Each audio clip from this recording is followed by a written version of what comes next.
ఉపవాసం ఎప్పుడు చెయ్యాలి? మీ ఇష్టం కాదు, శాస్త్రం నిర్ణయం చేసింది ఎప్పుడు చెయ్యాలి. ఒక్క ఏకాదశి నాడు మాత్రమే ఉపవాసం చేయాలి. ఏకాదశి తిథి ఉపవాసం, ద్వాదశి పాలన.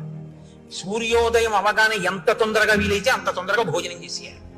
యంత్రాలని కూడా ఏం చేస్తా అంటే షట్ డౌన్ అని ఆఫ్ చేస్తారు కొన్నాళ్ళు, ఓ 2 రోజులు విశ్రాంతి ఇస్తారు, ఘర్షణ పుట్టేస్తుంది.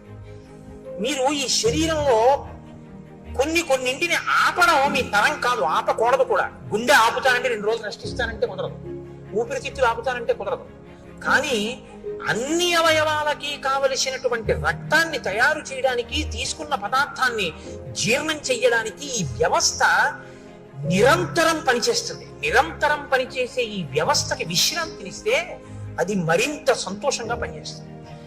ఈ శరీరానికి అన్నం ఇవ్వడం ఆపి భగవద్ కీర్తనామృతంతో దీన్ని నింపుతారు ఆ ఉపవాసం నాడు.